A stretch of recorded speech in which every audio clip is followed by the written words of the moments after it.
Hello everyone, we are going to continue with chemical kinetics and today is our lecture 10. So we'll begin with collision theory. According to collision theory, for a chemical reaction to occur, collision is must. Now all the reactants, they are not going to bring about the chemical change. All of them are not capable to form the products. There are only few which collide and form the products, and such collisions are said to be effective collisions. Okay. So what are effective collisions? Those collisions which are going to convert the reactants into products. So actually they are the ones who are going to bring about the chemical change. Now for an effective collision, there are two necessary conditions. First one is energy barrier.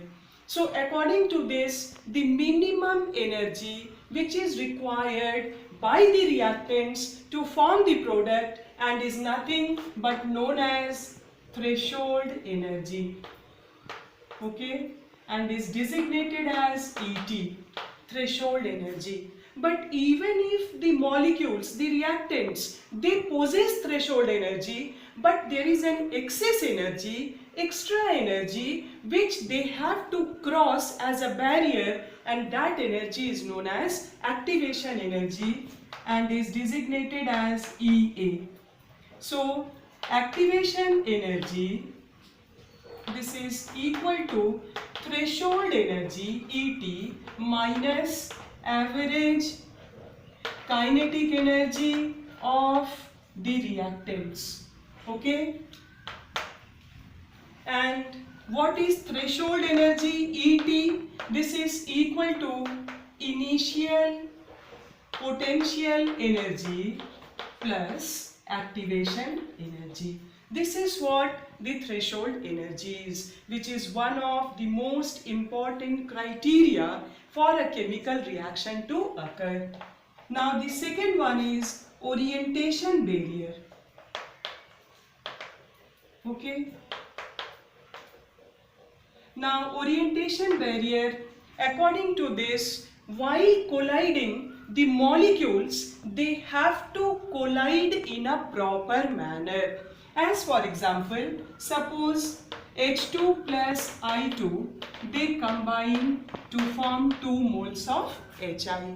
So in this case, if these molecules, they are oriented like this, okay, this is hydrogen molecule, this is iodine molecule, and when they collide, this is known as the intermediate complex, activated complex, transition state, and finally they are going to form 2 moles of HI. So this is the reactants, this is the product, and this is the intermediate, which is known as activated complex. Okay. Now instead of this, if they are going to be arranged or oriented in a different manner, suppose this is hydrogen molecule, this is iodine molecule. So what is going to happen in this case? You can see hydrogen and I2. So this is improper orientation, and therefore once again they are going to be separated. Whereas here the molecular approach takes place in such a way so that they form the product in a proper manner. So this is proper orientation, but this one is improper orientation. So there are two necessary conditions for an effective collision to take place. One is energy barrier and the second one is orientation barrier. And activation energy is very important because that's the barrier which is capable to convert the reactants into products. So now we are going to see the graphical representation for activation energy in terms of exothermic and endothermic reactions. So next we are going to see the potential energy diagram for an exothermic and endothermic reactions. So suppose a reaction is there in which A and B combine to form the products. Okay. Now you can see x-axis we have reaction coordinate and on y-axis potential energy. ET represents threshold energy, EA represents activation energy. Now how do we find out delta E in this case? Delta E is equal to EA forward minus EA backward. Okay. Now you can see in this case what happens. This is the activation energy for backward reaction and this is the activation energy for forward reaction. So delta E in this case, since activation energy of forward reaction is less than backward reaction, will delta E be negative or not? And since delta E is negative, therefore this is the graph for exothermic reaction, because in exothermic reaction the change in energy will be negative.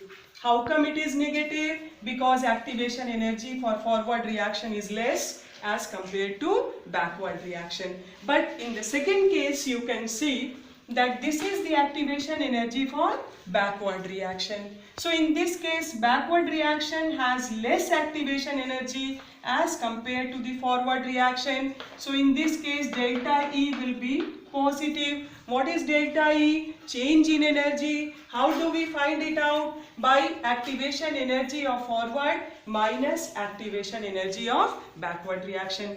And this graphical representation is very important.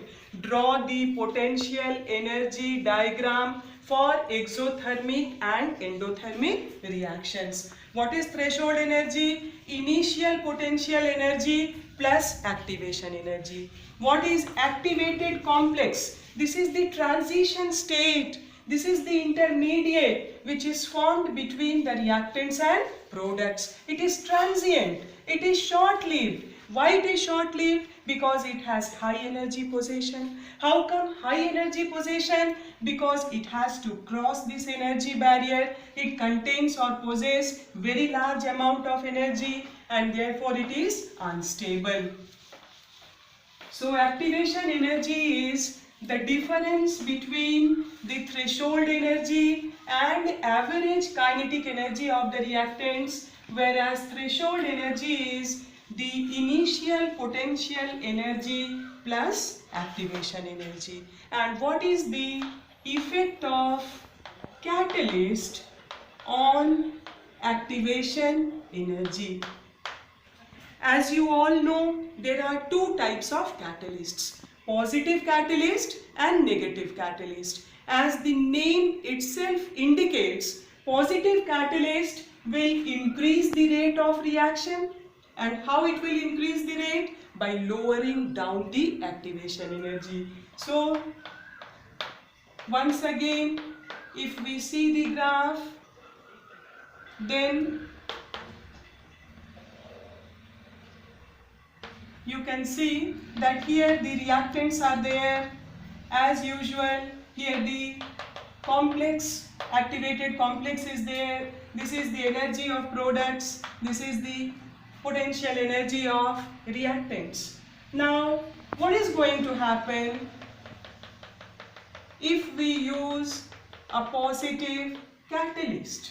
Now this is the activation energy for uncatalyzed reaction, okay, when there is no catalyst. But when we have used the catalyst, now the activation energy has been lowered, and since the activation energy has been lowered, so that means this is positive catalyst because it lowers down the activation energy so that the rate of reaction becomes faster.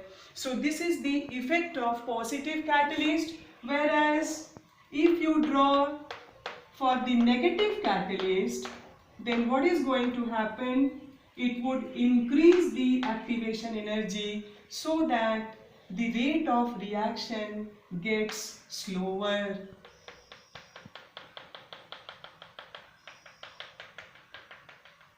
Now this is the activation energy for uncatalyzed reaction, and now you can see that activation energy has been increased, so naturally it would be negative catalyst, which decreases the rate. Why does it decrease the rate? Because it increases the activation energy, and this is what the effect of catalyst is. So when you are asked what is the effect of catalyst, explain it graphically, then you need to draw both these graphs, and you have to explain that positive catalyst decreases the activation energy so that rate of reaction increases, whereas negative catalyst increases the activation energy so that the rate of reaction becomes slower. And as you all know, catalyst, what are catalysts? The substance which influences the rate without itself undergoing any permanent change. So this is what the catalyst is. This is for positive, this is for negative catalyst. So up to here, whatever we have discussed, we started the lesson with rate of reaction, rate constant, law of mass action, mathematical expression, that is rate law expression, order, molecularity, units of rate constant in different order reactions, experimental methods to determine the order of reaction, pseudo unimolecular first order reactions, and so on. And today we could complete activation energy, threshold energy, effect of catalyst on activation energy, collision theory, and so on. So up to here, my dear students, all of you complete and revise thoroughly and learn all the terminology and the questions based on it, whatever is given in text as well as exercise of NCERT. Please complete that, so that in our next class we are going to start with effect of temperature on rate of reaction. Thank you.